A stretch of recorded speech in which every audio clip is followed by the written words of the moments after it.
The Galaxy Book Go is a lightweight, affordable laptop from Samsung that's powered by a Qualcomm chip, instead of Intel, and offers the option of 4G connectivity. On paper that sounds great, but in practice this laptop is abominably slow, with Windows still refusing to play nicely with Qualcomm's ARM architecture. The result is a laptop that's difficult to recommend, and undeniably outclassed by most Chromebooks at the same price.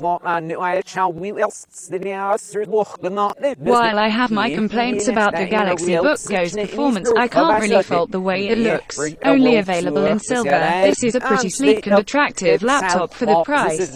Samsung has kept it slim, just 14.9mm thick and relatively light, only 1.38 kilograms, which is impressive bearing in mind that it comes with a fairly expansive 14-inch display. It's partly that light because the body is plastic, which is pretty inevitable at this price. That does make the laptop feel a bit cheap, but hey, it is cheap, so you can't really complain too much about that.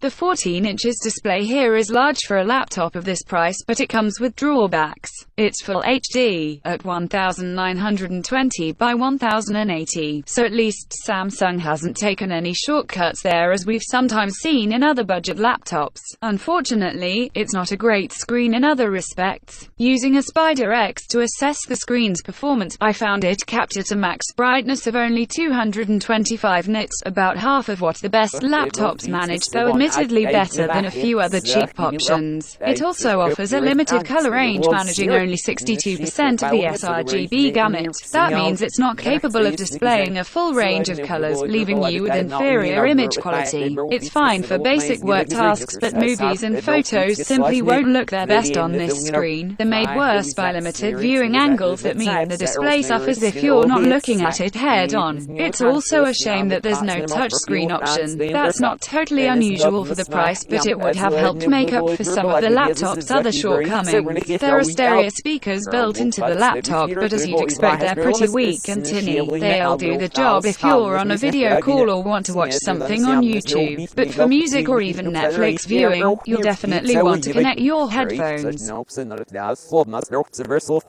There's little to say about the keyboard and trackpad here, which are both par for the course for a budget computer. The keyboard is pretty big, stretching most of the way to the sides of the device, though it's a shame that Samsung has mostly achieved it by spacing the keys out rather than making the individual keycaps larger. In typing, the keyboard feels a little soft and mushy, not helped by fairly short key travel, but it's responsive enough and gets the job done. You'll also find a power button sitting above the keyboard, though unlike many modern laptops, there's no built-in fingerprint sensor. The 720p webcam also doesn't support Windows Hello, so there's no biometric login option at all here. You will be typing a password or PIN in every time. The trackpad is also typical. It's large, which is welcome, but understandably made out of plastic.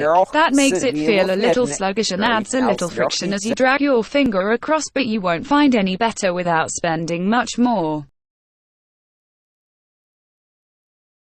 And here's the rub. So far the Galaxy Book Go probably seems fine, a little rough around the edges, but that's what you get for a laptop that costs less than £500 per $500. The problem is all in the performance. This is one of a burgeoning range of Windows on Snapdragon laptops, devices powered by Qualcomm chips instead of Intel or AMD. Qualcomm is probably best known these days for its Snapdragon smartphone chips, which power a huge number of Android phones and tablets every year. It now also produces laptop components using the same ARM architecture, the same basic tech that Apple has used to great success in its own in-house MacBook processors. The Galaxy Book Go is powered by the Snapdragon 7C Gen 2, the latest version of Qualcomm's less powerful tier of laptop chip. I've found it sluggish almost beyond the point of being usable, with basic tasks and simple apps hanging and freezing. Even running a single Chrome tab proved too much for this laptop at times. If anything, the laptop's benchmark results flatter it. They show similar performance to the Acer Swift 1 and Lenovo IdeaPad 3i, but in our testing we found that both those laptops, while basic, handled day-to-day web browsing and email without a hitch.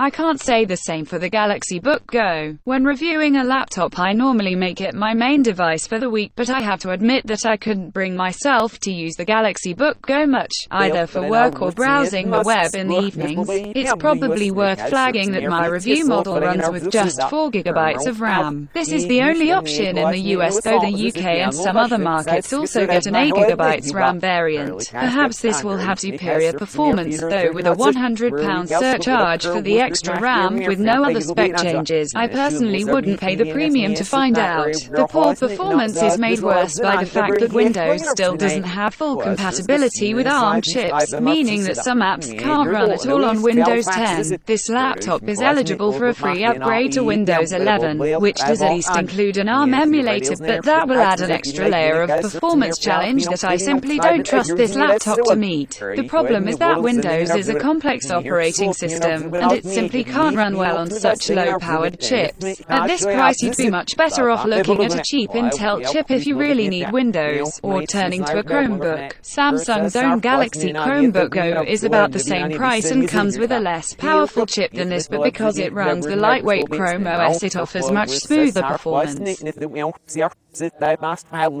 For all its faults, Qualcomm's 7C Gen 2 does bring one major strength: battery life. In our testing, the Galaxy Book Go lasted over 15 hours of continuous video playback, not the highest score we've ever recorded, but substantially better than most other budget rivals. It's a similar story in regular use, where you really won't need to charge this laptop more than once every few days. The downside is that when you do charge, it's slow. The laptop comes with a 25W USB-C charger, but this only topped the laptop up by an embarrassing 6% in half an hour. That means you'll probably need to be in the habit of charging this up overnight, as a quick plug-in won't get you much.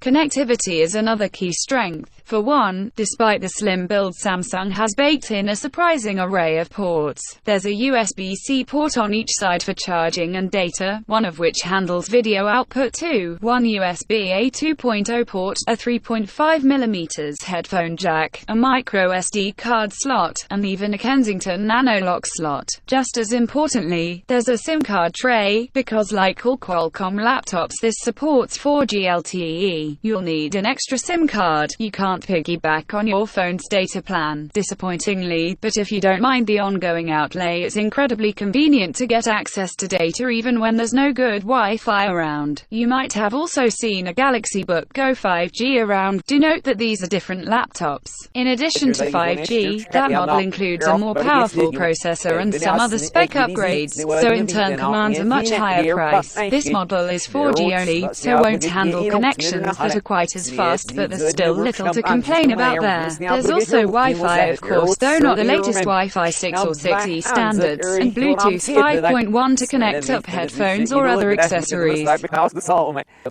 The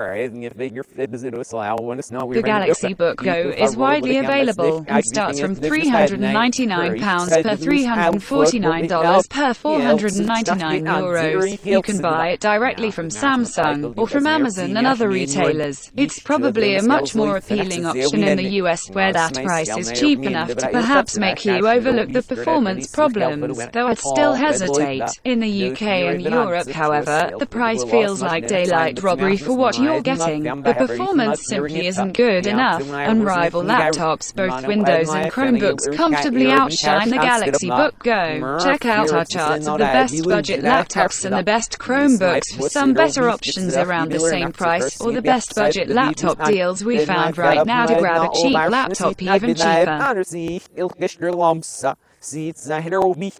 The Samsung Galaxy Book Go may benefit from an attractive enough design, plenty of ports, and perks like excellent battery life and 4G connectivity, but its performance problems overshadow them all. All the ports in the world don't matter when a laptop is this slow and frustrating for basic everyday tasks, and even at a relatively affordable price this is really a false economy. You're much better off spending a little bit more for better performance elsewhere, or turning to a Chromebook for a budget laptop you won't want to throw in the bin.